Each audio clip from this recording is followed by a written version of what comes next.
Hi, magandang araw po sa inyong lahat, mga batang Maynila, mga nanay at tatay ko, at lalong-lalo na sa mga minamahal kong lolo't lola. At sa ating mga PWD at solo parent, special shout out sa inyong lahat. Live po tayo ngayon dito sa City Hall. Ito po ang Talk to the People. Kung saan ito po yung programa ng MPIO o Manila Public Information Office na kayo ay ma-update agad sa mga bagay na pwedeng maganap sa lalong madaling panahon or nagaganap sa kasalukuyan.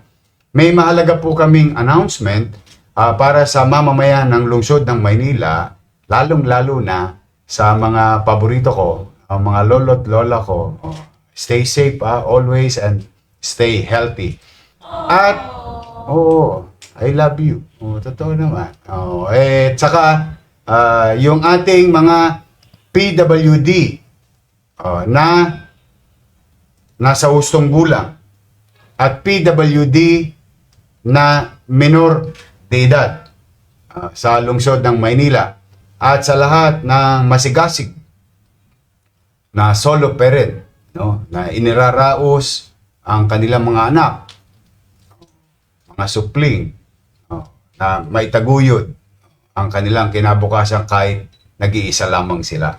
So, ito pong mahalagang announcement ay ipinakikisuyo po namin sa lahat ng manonood, whether napapabilang kayo sa mga sektor na i-announce o hindi, ay pwede nyo po kaming tulungan ang inyong pamahalang lungsod ng Maynila na i-share ang balitang ito at updates para na sa ganoon ay makarating sa kinauukulan sa lalong madaling panahon at para magabayan ang lahat.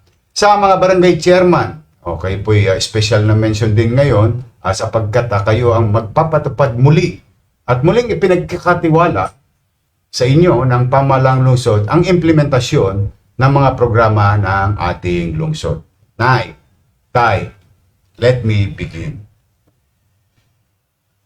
Today, your city government of Manila will release 476,488,000. Ulitin ko po, no? Today, we will release 476,488,000 na allowance ng mga lolo't lola ko. 282,040 senior citizens, solo parents, persons with disabilities na kasama ang minor. Yorme, kailan po namin yan matatanggap? Simula January 28, January 29, at January 30. Please take picture grab nyo po itong mga petsang nasa inyong mga screen. January 28, District 1 and 2. January 29, 2026, District 3 and 4. January 30, District 5 and 6. This will cover, ito po para po ma-update ka kasi mga lumang utang to sa inyo. This will cover arrears for September to December 2025 for solo parents and PWDs. Ulitin ko po sa mga PWDs, this will cover, ang makukuha nyo po, September, October, November, December. For solo parents and PWDs, gustong gulang at minor de edad na PWDs. And for my beloved lolo't lola, senior citizen. This is for the month of October to December of 2025. October, November, and December. Ayan po ang mga petsa at natutuwa po ko. Salamat sa ating mga taxpayer. Unti-unti po tayong nakakausad ng paunti-unti sa tulong ninyo. Makararaos tayo. Basta sisinupin ko naman po yan. Huwag po kayong mag-alala. Ibabalik natin sa taong bayan through services ang inyong mga binabayad na buwis. Ano po ang ibig sabihin nito? Simula po tayo nung nag-mayor noong July ay umaabot na po sa 1.1 billion ang nailabas at naibalik at unti-unting na-update para sa ating mamamayan. Simula po yan noong July 1, 2000.